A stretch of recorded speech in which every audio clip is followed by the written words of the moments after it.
kulantii wacan idil ahaantiinba halka aad naga daawanaysaan waa telefishinka qaranka Soomaaliyeed anigoo ah Yuusuf Garabe ayaa barnaamijkan idin daadihinaya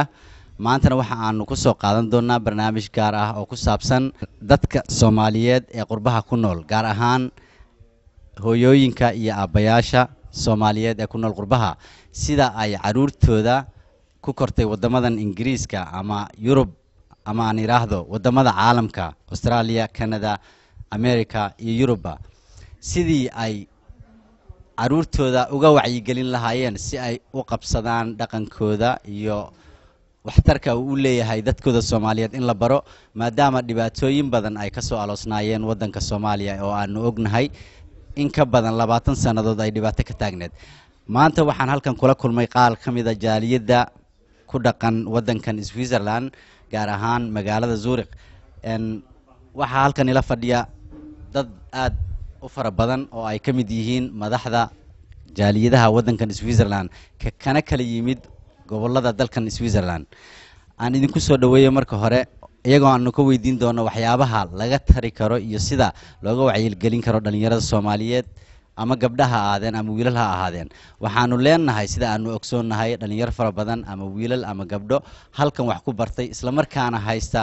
amaba la koray dhalinyarada wadamadan reer galbeedka aanu isku niraahno marka waxaan ku soo dhaweynayaa marka hore Muuse oo ah jaaliyada Soomaaliyeed ee ka tirsan wadankan Switzerland wuxuuna ka yimid magaalada Neuchâtel isagana marka ugu horeysa aanu gudbinaynaa Muuse ku soo dhaw telefishinka qaranka Soomaaliyeed bismillaah wasalaatu wasalaamu ala rasuulillah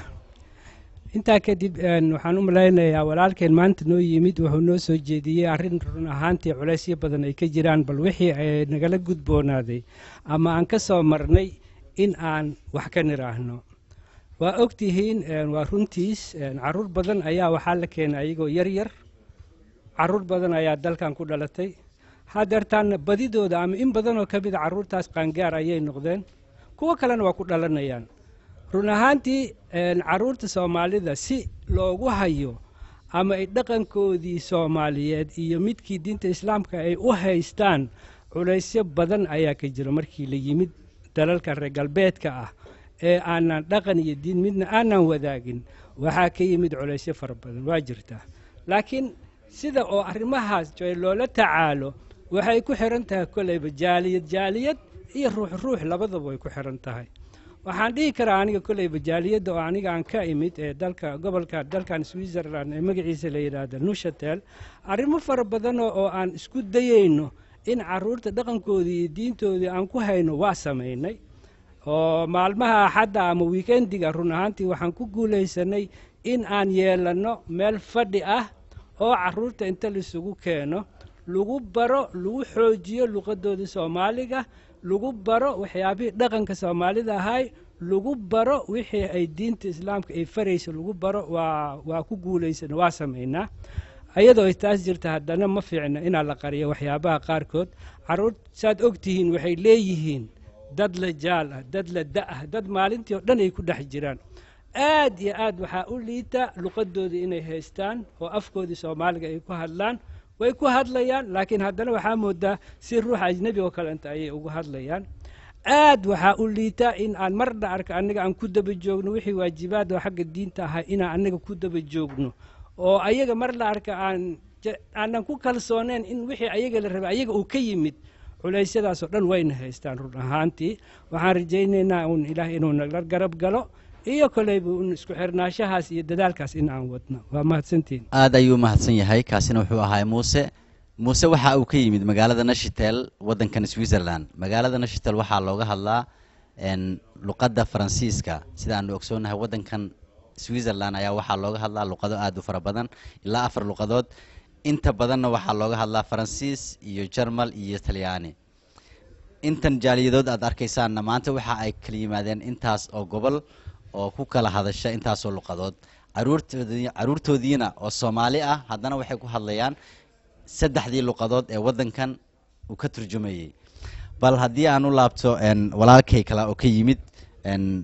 odayaasha reer Beerna kamid ah ama jaaliyada reer Beerna ayaan isagana ku noqonayaa ra'yigiisa wuxuu yahay Axmed السلام عليكم ورحمة الله وبركاته. سلام كدب haddii arrinta uu noo soo jeedin walaalkeen yuusuf oo ka socdo telefishinka qaranka ee SNTV arrintaas arrin jirto oo aad iyo aad u ballaaran oo dadka soo qaxay ama ha ku qaxaana waddamada carabta ama ha ku qaxaana waddamada reer galbeedka waa arrin taagan oo jirto oo dhinac kastaba u jirto ama xaggii dhaqanka ha noqoto ama xaggii luqadda haba ugu darnaatee waxaad arkaysaa nin weyn oo mutacalline oo wax bartay oo haddale aan afkiisii hooyo aan baahi weyn u qabo oo aan ku turjumi karin ama aan ku hadli karin taasna waxa keenay wadciga iyo meelaha la yimid oo aan dhaqankii iyo luqadihii aan looga hadli karin iyo ciriiri kale oo jira oo waalidkii oo aan luqadii siduu canugu u bartay waddanka uu yimid aan u aqoonin oo ay adag tahayba siduu ugu dhaadhiciyo in barnaamijkaas uu ka qanciyo ama ku qanciyo in luqadiisa ay tahay luqad muhiim u ah hase yeeshee sidoo hadda walaalkay muuse sheegay dadaallo badan way jiraan oo ama fardi ah shakhsi ah ama jaaliyada ah ama gruuba way jiraan oo kaleeyba waalidiinta ma fadhiyaan dadaalka waa socdaa nin kastaba siduu wax un u badbaadi lahay hase yeeshee culays iyo dhib badan waa iska jiraa waxaanse rajaynaynaa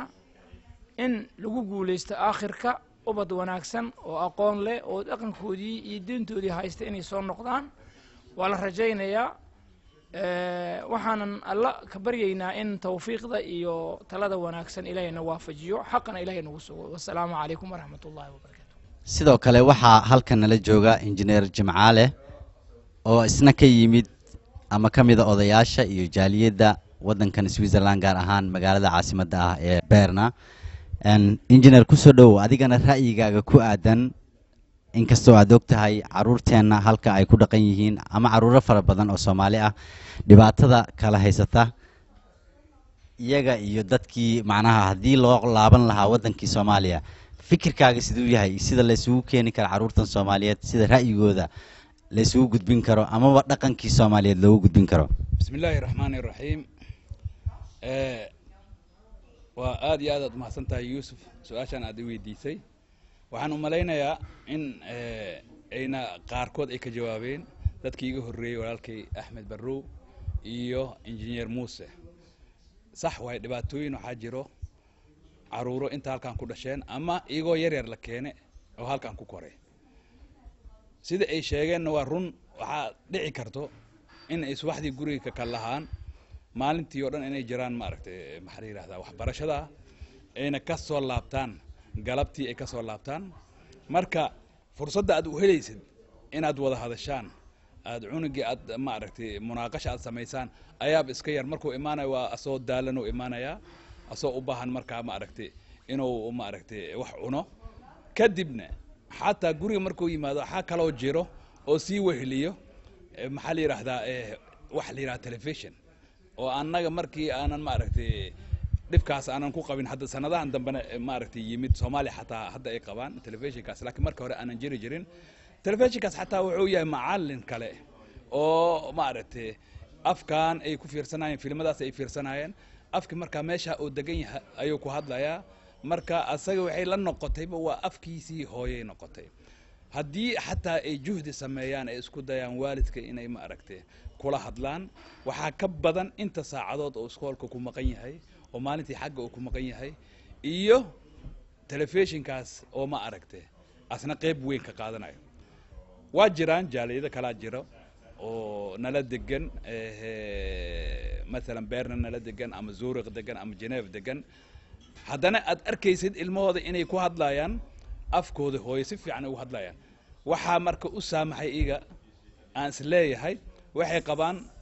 ma aragtay dal nabad ah fasax markii la gaaro ay ilmihiisa wadaan waxay geeyaan dhulkooda hooyo geeyaan marka bil ama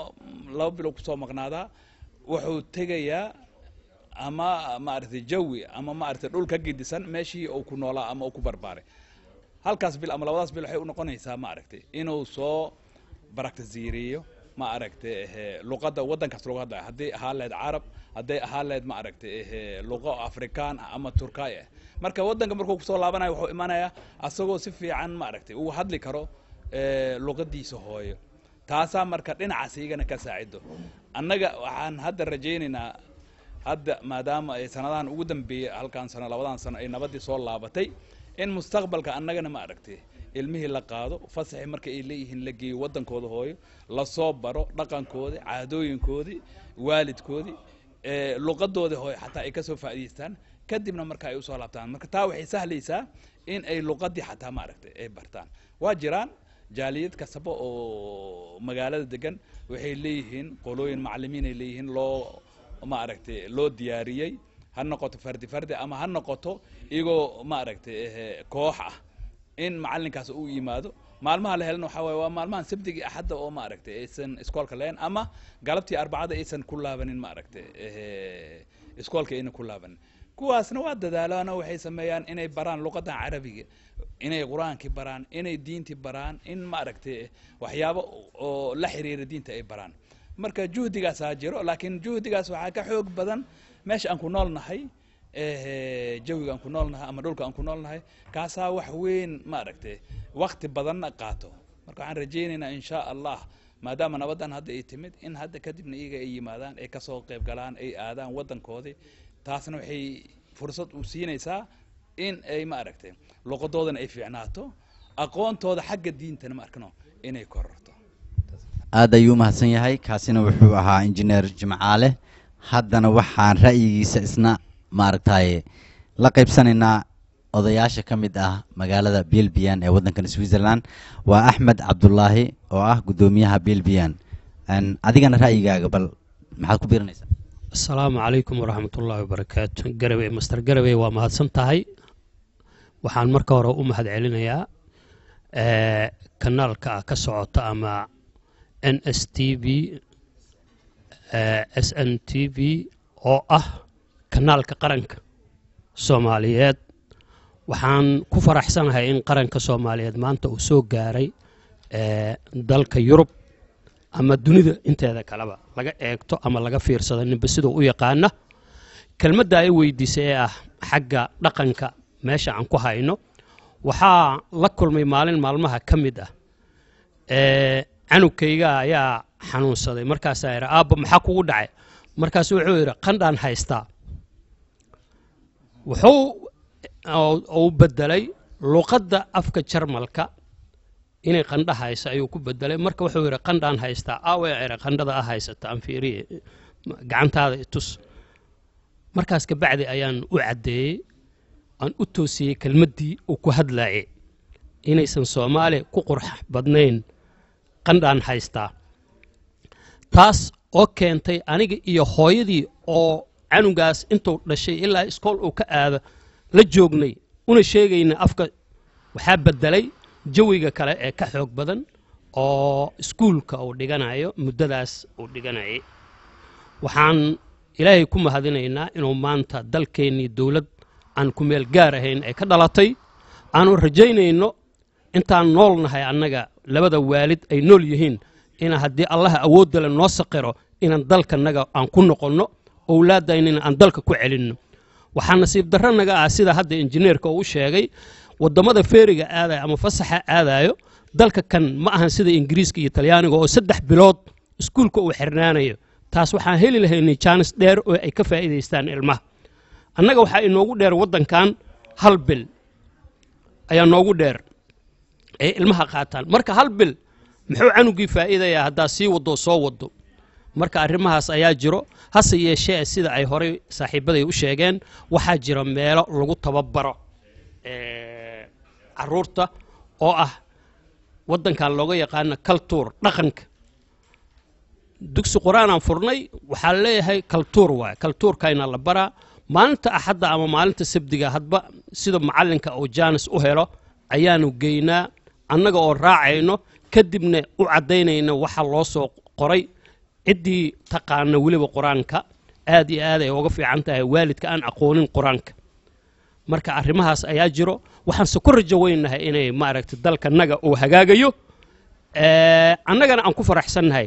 waxaan ka faa'iideysanayaa marka fursadda tan cid kasta ee fadhi ku dirirka ka hadlayso gobol kasta iyo dal kasta iyo wadan kasta America iyo Africa iyo Latin America meesha joogaanba in la faafiyo in dawladda la taageero in dowladda la taageero warkii qaldanaa oo la sheegi jiray oo garabeeshinka ahaa oo gobolgobolaysiga ahaa oo eexda ahaa inay iska daayaan shacabka soomaaliyeed ee ay marka kan haatan dowlad adduunka laga aqoonsan yahay kuraastii dalka oo lahaana dunida ay kasoo wada noqotay ee maanta aan ku fadhinno united nation kursigeedii oo aan 20 sano ka maqnayn in shacabka soomaaliyeed meel kasta uu joogaba dowladda la taageero waa mahadsantihiin assalaamu calaykum waraxmatullaahi wabarakaatu iminkana waxaan u jaleecaynaa axmed dhicisow oo ka tirsan odayaasha ama dadka ku dhaqan magaaladan Zurich isagana waxaan weydiinaynaa su'aasha uu Axmed weydiiyey dowladda iyo waxyaabaha ay ka qaban karto dhalinyaradan qurbaha ku nool iyo dhibaatooyinkan macnaha labada qowmiyadood macnaha caruurta xaggan ku kortay dhaqanka ay haystaan iyo caruurta xagga ku kortay dhaqamada ay haystaan waa ay kala gedsan yihiin sidee caruurtaas iyo caruurtan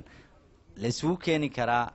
ama ma aragtay luqadii xitaa isma laha dhaqankii isma laha sida aad la socoto caruur badan oo xaggan ku kortay isma fahmayaan sidee la isu fahamsiin karaa bismillaahir rahmaanir rahiim Yusuf Garawe waa mahadsan tahay waxaana mahad mudan ilaahay gaar ahaan waxaad ka mid tahay jaaliyadda dalkan Switzerland oo hore u joogi jirtay maantana noogu imaatay halkan adigoo wakiil ka ah ama wariye ka ah ama journalist ka ah telefishinka qaranka haddii aan u soo laabto su'aashaada oo saaxiibadeedana ka soo wada hadleen su'aashan waxay taabanaysaa ma aha dalkan Switzerland kaligi laakiin waxay taabanaysaa shanta qaaradood ee ay Soomaalida u soo qaxday ay taabanaysaa dhibkana meel kasta waa jira run ahaantii markaan u soo laabto dalkan Switzerland guud ahaan dhibka caruurta haysta iyo waalidiinta kala haysta waa dhib aad u weyn taasi waxaa kaaga daliil ah anigoo gudoomiye ku-xigeenka jaaliyadda gobolkan Zurich aan ahay ayaa waxaa nagala wacay hay-adda ugu sarreysa gobolkan oo rabta inay noo sheegto in Soomaalida familiyada Soomaalida meeshan joogo dhib lagu qabo waxaa dhacday waalidkii iyo caruurtiiba inay is afgaranaynin ay u baahdaan tarjumad u baahdaan dadkii Soomaaliyeed ma ogolo in maalmaha fasaxa ay qabaan caruurta gaar ahaan 3 maalmood waa maalin ibar 2 maalin ibar waay maalmaha fasaxa ay qabaan sabtiga iyo axad waxaa la geystaa meelaha dugsiyada iyo quraanka iyo masaajidaha ayaa la geeyaa caruurta way wanaagsan tahay maalin khamiis maalin arbacaha jirta oo nus maalin ay muxuu ahaa iskoolka soo dhigtaan inta kalena ay fasaxsan yihiin waxaan ku dadaalnay kajaalid ahaan gobolkan Zurich inaan iskoolo u furno ilmihii maadaama ay dowladdii ay leedahay ama gobolkan dowladdiisa ay leedahay war ilmihii luqadiina bara kultuurkiina bara af Soomaaliga bara si ay isku fahmaan waalidiintii iyo ilmihii isku waalidiintii waa mashquulsan yihiin marka waxyaabaha ay ku mashquulsan yihiin ayaa lala yaabay ragga waxay ku mashquulsan yihiin fadhi ku dir hooyooyinkii waxay ku mashquulsan yihiin caruurtii yaryaraa ay ku mashquulsan yihiin marka dhibka meesha ka imaaday markii caruurtii loo ogolaaday inay iskool ku dhigtaan lacag la'aan oo jaaliyadii rabta inay muxuu ahaa inay af Soomaali iyo dhaqankii kale ay barto haddana waalidiintii inay meesha keenaan laga la'yahay iskool weyn baa la siiyey ilmihiina keen sida xaafadan meeshan kumuunu waa xaafad way krais aan dhahnaa annaga halkan waxaa weeye karaiskiiba hal iskoola nagala siiyey laakiin wax kugu keensanaya ma leh ilmihii waa laga tan badan yahay oo caruur badan ay ku dhex jiraan oo afkan waddankan looga hadlo ama waddankan sidaad sheegtayba 3 af ugu muhiimsan Talyaaniga iyo Jarmalka iyo Faransiiska dadkii ku hadlayaa badan caruurtii Soomaali waxa way iskoolka dhiganaa ilmihii iskoolkii la ciyaaraan marka haddii hooyadii guriga ay ku bari lahayd af soomaaliga ay ku cariiri lahayd war aniga af soomaaliya igula hadal hadday dhihi lahayd waxaa waaye dhibaatada ugu horeysa waa waalidka markay gurigaaga haddii oo mis muxuu ahaa ilmahaada adiga af soomaaliya kula hadli weyso banaanka nin ugula hadlaayo ma jirta gurigaaga horta ka bilaabo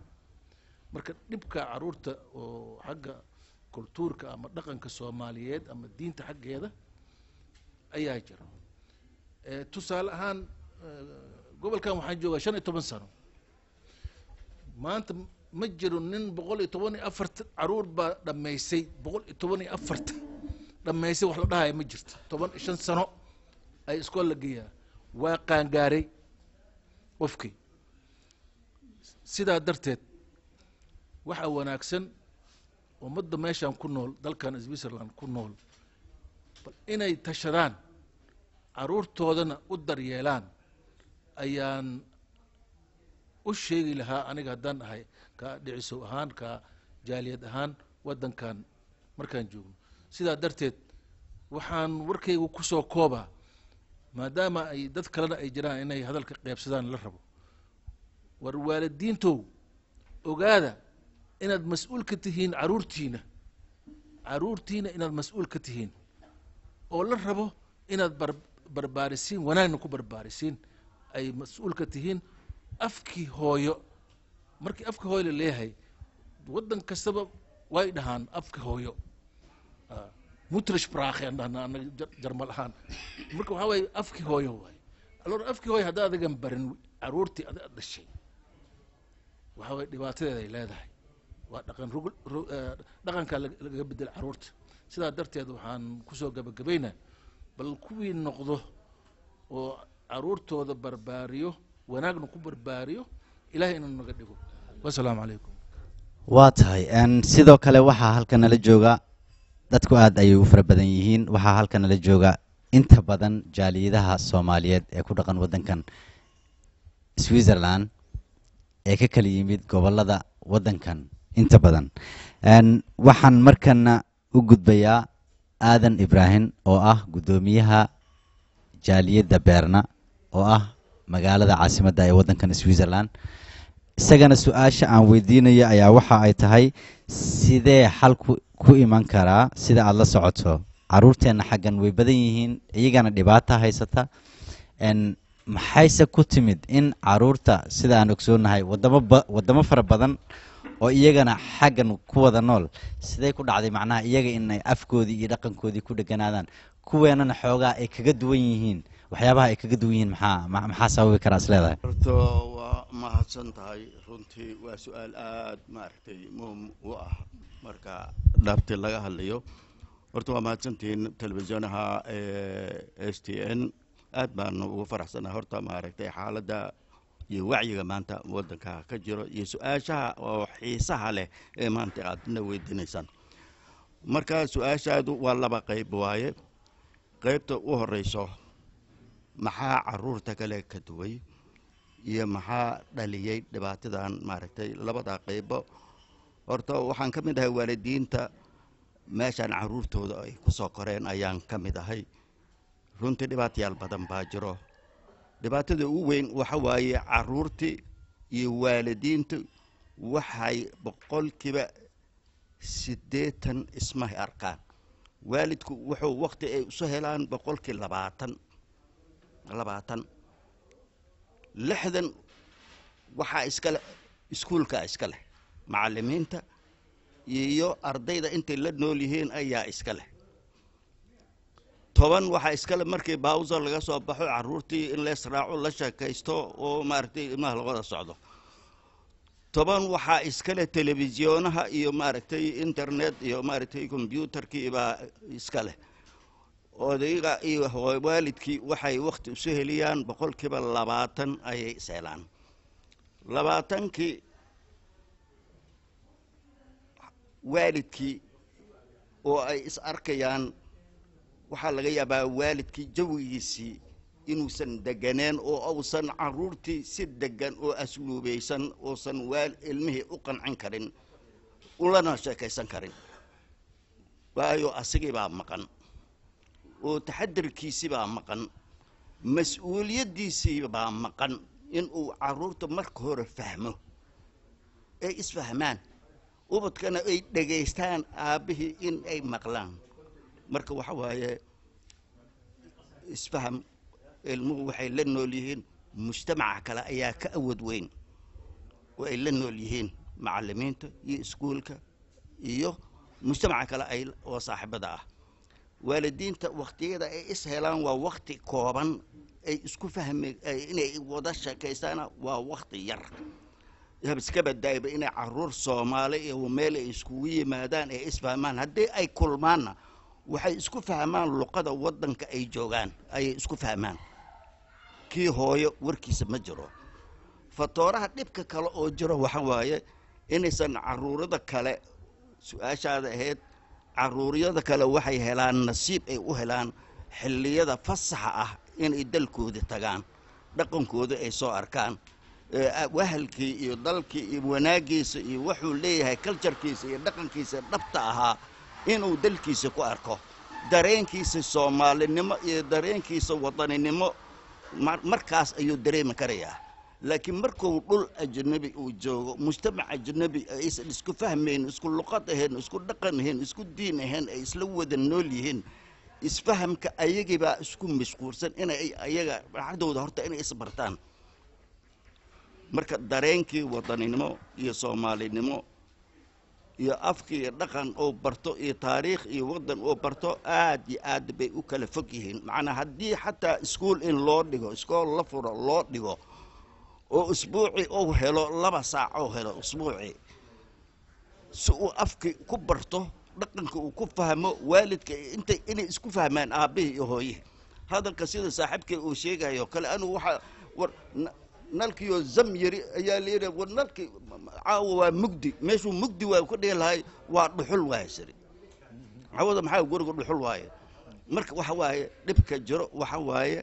afka haddii uusan lahayn markii uu qofka guriga ka baxo uusan dadkii kula manaaqashoonaynin uu kula sheekaysanaynin oo maaragtay xataa markuu telefisyoona fiirsanayo telefisyoona Soomaali uu markaa fiirsanayo oo computerka dhanka Soomaalida uu fiirsanayo oo hadda nasiib waxaan u helnay inaan telefisyoonyaal badan aan helno af Soomaaliga ku hadlaayo oo macnaa in iyadana dhankaas laga bilaabo hadda waxaan helu haynaa telefisyoonyaal badan oo maanta maaragtay dhaqankii iyo wixii soo barajinay marka waxa loo baahan yahay inaan anaga hadaan waalidka nahay inaan la xiriirino inay telefisyoonyaasha meesha ay telefisyoonyaasha kale oo luqadaha ajaanibta ah oo ku hadlaayo in laga wareejiyo ay isku mashquuliyaan inay telefisyoonyaasha oo Soomaaliga ay dhageystaan maqlaan fiiriyaan barnaamijyada ka socdo aflaanta ka socoto ay fiirsadaan si ay u soo jiidato luqadii iyo dareenkii wadanimo iyo Soomaalida sida markaas ayay soo noqon karaysaa sidaas ayaan isleeyahay wassalaamu calaykum waraxmatullaahi wabarakaatuh aad ayuu mahadsan yahay kaasina wuxuu ahaa Aadan Ibraahim gudoomiyaha jaaliyadda magaalada Beerna haddii aan u soo gudubno iminkana waxaan u gudbaynaa Abuukar Muudey oo ka mid ah odayaasha ama jaaliyadda ama gudoomiyaha rajo ee ku dhaqan wadankan Switzerland gaar ahaan magaalada Beerna deganna magaalada Beerna waxa uu wadankan ku nool yahay muddo aad u fara badan inta badanna dadka xaggan ila jooga maanta waxa ay wadankan ku nool yihiin waqti aan la soo koobi karin aanan doonin in aan iraahdo waqti hebel bay joogeen balse muddo aad u fara badan ayay joogeen wadamadan caruurtooda ayaa xaggan ku kortay caruurtooda ayaa maaragtay halkan ku guursatay ilaa waqtiyo badanna waa ay joogeen Abuukar haddii aan kugu soo celiyo su'aasha ah in caruurteena xaggan ay ku koreen ama ma aragtay caruur Soomaaliyeed idinka dhibaatadii wadankii macnaha dhowrkii 20 sano socotay ay keentayna aad u timaadeen caruurteena sida aan ogsoonahay qaarkood waxa ay aaminsan yihiin in ay yihiin wadamada ay joogaan ee ay baasaboorada ka qaateen in ayba yihiin oo ma aragtay haddii ay haystaan baasaboor Ingiriisa ama baasaboor Mareykan ah ama baasaboor Yurub ah waxa ay aaminsan yihiin in ay yihiin dad wadankii ka tirsan oo qaarkood markaad weydiiso aad tiraahdo ma ku laabanaysaa wadankaagii waxa ay ku leeyihiin wadankayga waan joogaa oo wadan kale uma socdo marka arrinkaas ka waran macnaha xanuun sidee la egay kula leedahay adiga xaggaaga assalaamu calaykum waraxmatullaahi wabarakaatuh bismillaahi rahmaani rahiim waa su'aal baaha jirto واقعينا وواحد جرو مانتا ما خرصونا mana wax la qari karo dhibaatadaas ee dalmaha Soomaali oo dalka ku koray bas ku dhashtay aan waalidku dhahay naga haysato kulligood waa run ilmihii horta halka joogay korkay ka madow yihiin laakiin inta kale waxay ka yihiin dalka ay joogaan dadka jooga laakiin korkaas ka madow bas oo Soomaalinimo maana inta kale dhaqan iyo aqli iyo fikir كل واحد قبان عرورته دلك أنت جوكتو قبان أيها أنا وحي سكمل ديهين عرورته صوكله حتى من مرة إلا يابان مركز يرى هذه أجنبية تاعي حاجة ردنا حي العيارة عيارتاس أيها الهدلان أيها الجيفتان أيها سكول دكتان أيها فستح العادات أيها اسم السوق عتان مارت وقت بدل مركا وحي بليهين إن كواسي ولا ليهين بقبان مركا اسم مركي هدنا واحد جرتو واحد هنكرين هداد عنق عادية كوأد كيست كوأد كيست عدي عنق كوأد كيست دخل الدينية يوم أردتي عادة صنو الدين كاينة وحي ولا المركز هو قام ست وحاس سرتو دبو إنه كل بصدق حاجة واحد في هداد تراهد maalintii dhan usbuucii isniin ilaa jimco iskool dhigtaa okay sabti ahad wuxuu qabaa fasax Soomaalidu waxay yeeshaa sabti ahad ay ka faa'iideysataa iskool ay diiniya oo quraan oo ka bartay ay geeysaa caruurta saaxiibkiisa waxay leeyihiin biri iyo birdaba waa fasax iska in keen cayaar iyo hadduu wiil yahay baloon asal leeyahay gabar hadaa tahay gabar kale saaxiibteeda leedahay iyo imo يركي بركة هدات رأيت بريس فسحة دكسي هذه سواء كل بسرعة كل أنا بالله وحنا لقبها صاحبي الكي عروتك لو أنا بالله لقبها وابا كل بسرعة وهاي ما نيسو كونفليت إن سكوري مادين أضاقي يويلشي بس قبله يوالد كده سكوري مادين ضل كان واحد دقه إنه ويل كمس قبل يرى أبيه يوالد كي لما نولا كرو أنت صدق ده الدكويرة خلاص وحله كصوتك بركة أنا قاعد كويني نمالي والدك مركز دينا وحوك عبسنا قبلي إنه بقفه بس قبيلك إلى كل جد جفار إذا كتجان مركز سو حسمينا التنزلات السجى ما أردت ك إسكعلنا وحو الربيع إنه كخصبه وحو يلا وحو الربيع مركز سو هدوكس برد بيها هاي إسكعد بحي عيارت هذه سو كوج فين ويلكي ودن مسجبي دونا إنه كتجين حاجة هدو يلا هالمرة من الله كروا على الله الصبح أنا قام مالكو جينيني والدكنا waxaa la leeyahay adigana shaqo kuma leeyahay maanta ka baadi marka saas daraadeed annaga waxa ka haysato dhibaato oo inta hor laga hadlay oo la yiri ilmo dal gaale ilmihiina hageynina ayna nafartay diikayni iyo kulli nafartay tii aan khilaafnay annaga nimid dalkii gaale annaga nimid caadadii ahayn annaga nimid dhaqankayna ahayn annaga ma artay dalkeynii oo wanaagsanay oo fiicnaa iyo wax walba kulli ka soo tagnay ama se iska burburini mase waxna la mid ay burburiyeen marka waxaan dhiibaynaa ganaaxi mase ciqaabti oo taas ahayd annaga inta aan ku bixinayna waana mahadsantahay aad ayuu mahadsan yahay kaasna wuxuu ahaa Abukar Muday haddii aan u gudbo magaalada Arow waxaa nala jooga Cabdicasiis oo ka tirsan jaaliyadda magaalada Arow isna waxa aan weydiin doonaa isla su'aashii aan maanta ka wada hadlayno oo ah dhalinyarada dhaqanka ama maaragtay dhalinyarada wadankan gabdhaha iyo wiilal waxay rabaan ha ahaadeen ee ku dhaqan wadamadan Yurub gaar ahaan reer galbeedka Afrika Australia meel walba ha noqdeen ee ka soo baxday qurbihii iyo sida la isku waafajin karo kuwa jooga gudaha wadanka Soomaaliya Cabdicasiis ku soo dhawo telefishinka qaranka Soomaaliyeed bismillaahir rahmaanir rahiim وري يوسف قربي آدي آدا وما سنتهاي سؤال شيء ويديسي رنا هنتين وسؤال لو بهني هاي إن لقى جوابه رنتي كل يبقى سؤالها نتو بدن كود أضياشي جهرية أياك جوابي كل يبقى واحد بدن كبيرين مايو رنتي Soomaalida ده أنتو أسوق قحدي وما أسوق هاجرتي المها أنتو كوكورة قاسة المركة أنك هاللينو رن أهانتي وحوغي واي adag tahay sidii la isku waafajin lahaa balse waxay u baahan tahay waalidka ay ku xiran tahay hadii waalid fiican oo ilmaha tarbiyadooda iyo ka shaqeeya horumarinta ilmaha iyo imar mar walba kontroole ilmahooda waxa ay qabanayaan iyo waxa ay sameynayaan run ahaantii waa la waafaji karaa waddanka laakiin ilmaha meeshaan ku koray haddii kaa luqad badiyaan ka af badiyaan sida lagu waafajiyo waa adag tahay sababtoo waxaa hooyada ama aabba halkan waxba ma dhaamaan cunuga waxna ka dhegaysan maayo waayo macallin kale ayuu leeyahay hadda dhibaatada ugu badan ee Soomaaliya inta ku korto waxaa ugu badan telefishinada waa macallin gooni ah oo ilmaha ka bartaan waxyaabaha qaladka ah tan labaad waxaa dhibaatada kale ay ka taagan tahay kombiyuutarada internetka sida emailada khaaska facebooka ilmaha ay leeyihiin wiilal iyo gabdho oo aan waalidkii dhalay ilmaha aan kontrolin taasna waxay ka mid tahay dhibaatada ku soo kororta caalamka run ahaantii caalamka dadka waxay moodaan in horumar la gaaray laakiin annaga waxayna la muuqataa in arrintaas ay dib u dhac ilmahayna ku samaysay dhaqankina ay wax weyn ka bedeshay run ahaantii ma ogaan karno cunugeena waxa uu sameynayo kombiyuutarka uu ka sameynayo xiriirka uu la sameynayo dadka kale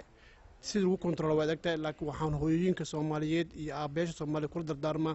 ilmahooda inay il gaara u yeeshaan kow waa inay hooyooyinkii aabaha luqadda waddanka ay ku nool yihiin ee qurbaha ay bartaan labo cunugooda waa inay telefoonada casriga ay u gadeen iyo kombiyuutarada ay siiyeen iyo telefishinada ay u fasaxayaan inay ka kontroolaan waxa programka markaas soconayo wuxuu ku saabsan yahay ilmahooda waa inay ka foojignaadaan waayo wax diinteena islaamka ka fog ayaa meesha ka jiro taasi u fiirsa ilmaha marka aad fiirsan waa ilma xaraaradooda aad u sareyso haddaan hooyay aabba fiican oo wanaagsan la helin run ahaantii sida loogu guul gaaro yuusufow arrintaas waa adag tahay waxaan waalidkula dardaarmaa run ahaantii inay arrintaas iska fiiriyaan ilgooni ku fiiriyaan waana mahadsantahay yuusuf aad ayaad u mahadsan tahay sidoo kale waxaa halkan nala jooga leylo qanyare oo ah guddoomiyaha gobolka Sangaalan ee waddankan Switzerland leylo waxa ay ka mid tahay sida aad la wada socotaan dhawaan aanu ka sii daynay program ay samaysay ama xaflad loo sameeyay lagu abaalmarinayo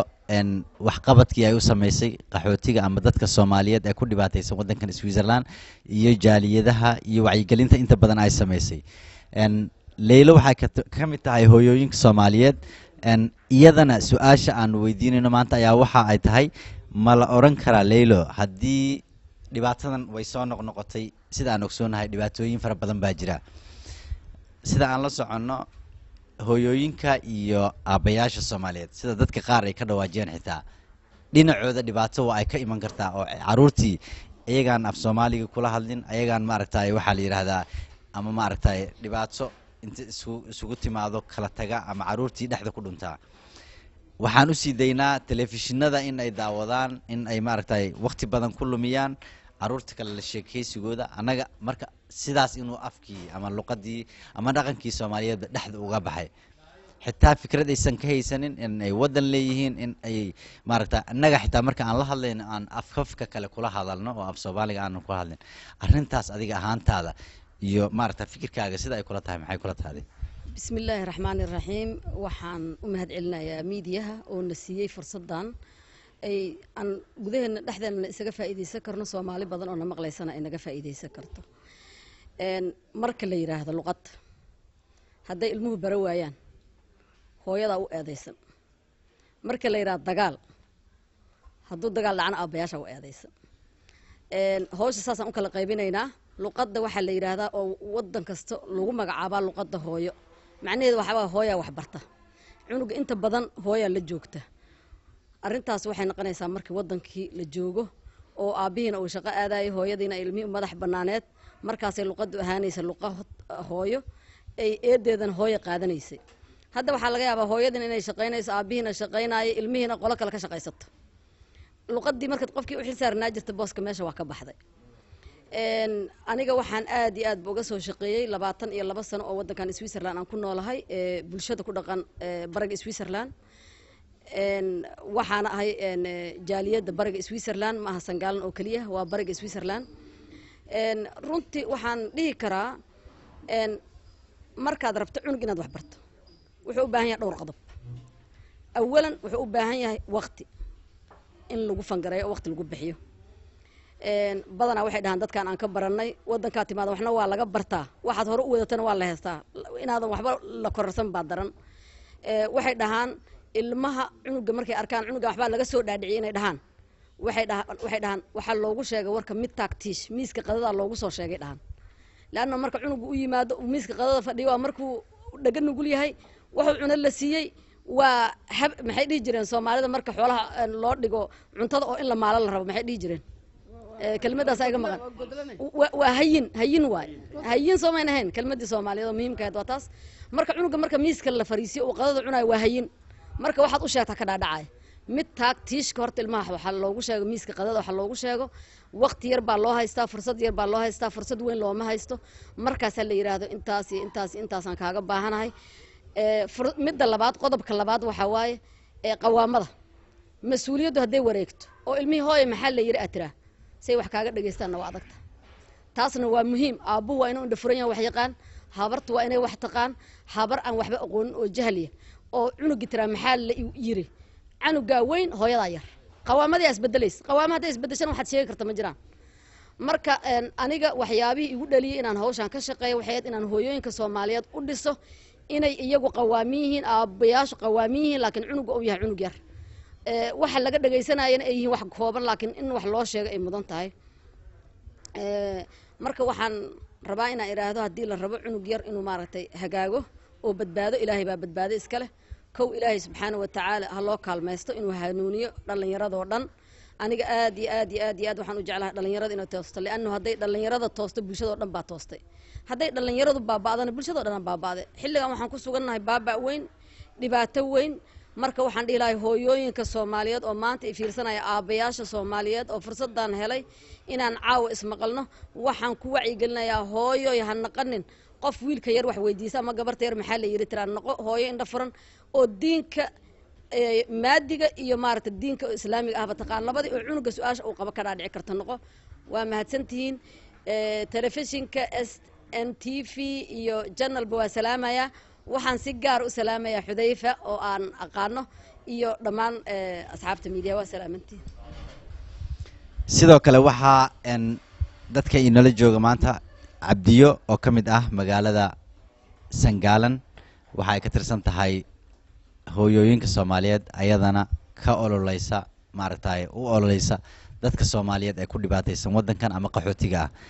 Cabdiyo hadii aan ku weydiiyo inta badan waxa lagu eedeeyaa caruurta in ay ka fog yihiin hooyooyinka ama aabooyinka ma isleedahay arinta ay Leila sheegtay ayaa xaqiiq ah maxaase macnaha caruurta xitaa hadii ay koraan ama weynaadaan maxaa ku dhalin kara in ay ka fogaadaan wadankooda ama dhaqankooda ama ay diidaan in ay wadankooda yiraahdaan af Soomaaliga u baahanahay inkastoo ay jiraan caruur Soomaaliyeed oo fara badan oo af Soomaaliga ku hadasha naga af Soomaali badan haddana jeclaatay wadankooda iyo dhaqankooda inkastoo qof walba sidii Ilaahay u dhaliyay ay tahay maxaa kala gedin kara isleedahay caruurta diidan iyo caruurta kale iyagana jecel inay wadanka ku laabtaan aad u mahadsan tahay Yuusuf Garbe koo horta waxaan u mahadcelinaa telefishinka SNTV iyo telefishinka Royal anoo ka faa'iideysanayo fursadan qaaliga ah oo disiseen waligeyba waxaan ku taamin jiray inaan mar uun telefishinka SNTV ka hadlo oon ummadda Soomaaliyeed gaarsiiyo mar qura waxa ay dhiftay ummadda Soomaaliyeed aayado qur'aan ah in ay muxuu ahaaye bisin la'aan sida ayagoo kalaamul bashar oo kale ay tahay Ilaahay wuxuu yiri tararag ay dhahan way dhiftay walaalayaal Soomaali hadaa tihiin aayadaha qur'aanka a'uudu billahi minash shaytaanir rajiim tii bisin ka bilaabanaysan bismillaahir rahmaanir rahiim ku bilaabo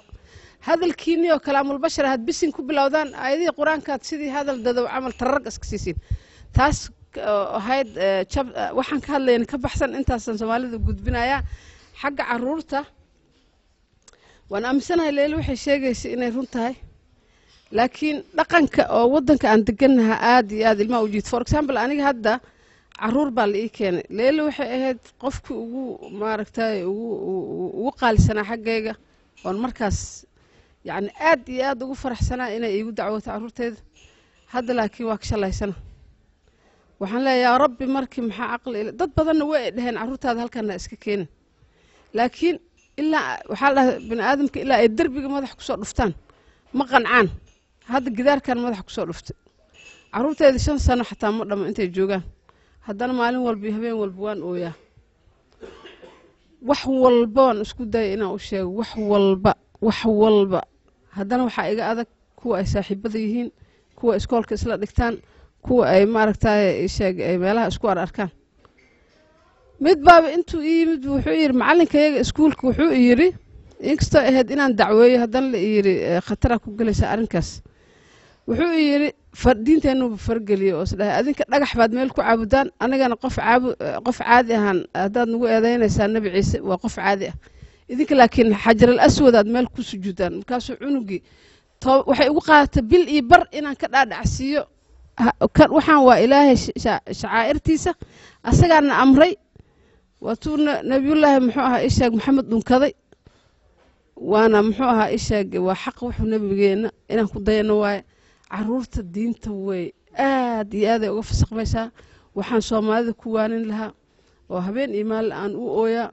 oo haddii al-shabaab laga xoreyn lahaa dalka mar horeba aan bixi lahaa oo wallaahi ah war ilmihiina ha iska keenina yurub ilmihiina ha iska keenina soomaaliyey yurub ilmihiina ha iska keenina kii keenana wuu ka shalayn doonaa oo wallaahi ah wassalaamu calaykum waraxmatullaahi tacaala wabarakaatu aad ayay u mahadsantahay cabdiyo waxaan ugu dambeyntii siinaynaa bashiir mustaf bashiir goobdoon oo ka tirsan jaaliyadda waddankan switzerland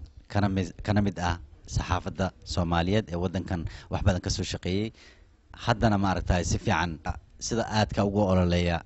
dadka soomaaliyeed u doodista dadka soomaaliyeed bashiir ugu dambeyntii adiga haddii aan ku siiyo sida ay cabdiyo sheegtay ama dadkii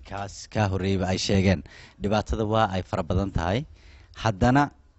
sida aan ogsoonahay weli dhibaatadii ma aysan dhammaanin caruur iyo hooyooyin iyo aabbayaal cusub ayaa hadda waddada kusoo jira oo soo socda maalin walbaba tahriib soo aada kuwa soo socda kuwii hore shalayda ay shalaynayaan iyo dhibaatooyinkan iyo kuwa hadda soo socda macnaha ma isleedahay macnaha dadkii qofna ma aaminayso anigu dhibaata igu haysata yurub kuwa xagga joogaana ma aaminayaan dadkii dhibaata haysata kuwana ma aaminayaan waddankiiyaa fiicanoo ama maaragtay wax ka qabsan kartaa ama ku laaban kartaa wix xal noqon kara maxay kula tahay adi xaggaaga بسم الله الرحمن الرحيم السلام عليكم ورحمة الله وبركاته والسلام يا walaalahey meeshaan caawas ku yimid barnaamijka looga hadlayo caruurta dalka Switzerland waa barnaamij aad u fiican waa barnaamij inta badan in la isweydiiyo ay tahay maadaama aan joogno waddan qurba ah anigu waxaan u arkaa dadka gudaha jooga dhibaato ka keenayda inay gudaha ka soo baxaan dhibaatooyinkaas oo kala duwan kuwa ka soo baxay dhaqaale la'aan kooda gobolladii ay joogeen iyo kuwa nabad la'aan ay ahayd annaga guud ahaan maadaama halkaan joogno Switzerland maxaan nala gudban maadaama ilmihii aad keentay inaad cabaado waxaa ka fiican inaad runta ogaatid halkaan baan joogaa maxaan samayn karaa qofku wuxuu awood inuu sameeyo ayaa muhiim ah waa in caruurta lala sheekaystaa caruurta la sheekaysiga waxay keenaydaa inuu luqadii barto inaad isfahantiin hadduu af jarmal kugula hadla xataa inaad af soomaali ugu jawaabtid adiga af jarmal aad ugu jawaabin af soomaaliga hadduu xataa fahamkii barto waa qayb ka mid a luqadii oo barto intaas xataa daa ku haydid waxaa kaloo muhiima goobaha dadka iskugu kulmaan oo kale xafladaha soomaalida ciidaha oo kale meelaha bulshada yimaadiin caruurtu waxay joogaan waddan yurub ah inaan wax badan oo sidii soomaaliya aan kula dhaqno macquul maaha inaan annaga horta ogolaansho helnaa cunugan waa yaryahay dhallinyaro waaye waa soo korayaa ilaa iyo xad waa in la siiyaa xornimo oo lagala hadlaa nolosha oo joogo iyo taan ka nimid aan kala hadlo mar kasta ama aan la meel dhigno tii aan ka nimid waxay noqonaysaa isfaham waa caruurta iyo waalidka inaan horta waalidka wax ogolaado waaye ogolaado meesha oo joogo sida leela u sheegtoo kale maahan caruurta inay waalid kuu noqdaan ay ku tarjumaan ama ay xaansho ku akhriyaan ama adiga wax weydiida hadhow cunugii macnaana karti hataa qoraalkii ama af jarmalkii ama faransiiskii talyaaniga aadan fahmin isku day inaad dad kale wax weydiidid oo cunugoosan kuu noqon waayeel hadduu cunuga kuu raaco caafimaadka oo kale ama uu kuu tarjumo adiga cunugii macnaana kartid hadhow sababta waxaa siida awood kale oo adiga aad laheeda sii deeday marka asagaa wax kuu sheegaya ama sirtaada og yahay marka cunuga hadduu sirtaada og yahay waa adag tahay si adiga aad wax ugu sheegtid marka aan taasaan ku tala lahay marka qaarkoodna in tanazul la sameeyo waay anigu waxaan arkay 99% ilmaha soomaalida markay teenagerka yihiin oo kale qaladaad baa iska jira annaga shaleemoonaan soo geli jirnay disco aan tegi jirnay kubaddan soo fiirsi jirnay marka qaarkood waalidka inuu wax ogolaado la rabaa cunuga marka waxyaara islaamooyin aad ogolaatid tanasul aad sameeyay asagana waxaa laga yaabaa inuu kuu soo dabco laakiin wax kasta haddaad diidid annaga shaleemaan soo galnay mana xumaan asagana adoo yurub jooga ninkay uma diidi kartid inaad shaleemo oosan aadin ama saaxiibo oo la socda marka waxaan dhihi waalidiinta xoogaa ha ogaadaan meesha ay joogaan iyo habka noogol noolya fulanimada badan waxay keentaa dhibaatooyin waaweyn amaasantiin aad ayaad u mahadsan tahay mustafa halkaasi waxaan kusoo gabagabeynaynaa barnaamijkeenii aan uga hadlaynay barnaamijkeenii gaarka ah oo aan uga hadlaynay arrimaha bulshada gaar ahaan shacabka soomaaliyeed ama qurba joogta ku nool magaalada tanzuriq ee waddankan switzerland ama qurba joogta aan idhaahdo waddankan switzerland aad ayaad u mahadsantihiin waxaa idiin soo daadihinaya barnaamijkan anigoo ah yuusuf garabey asalaamu calaykum waraxmatullahi wabarakaatu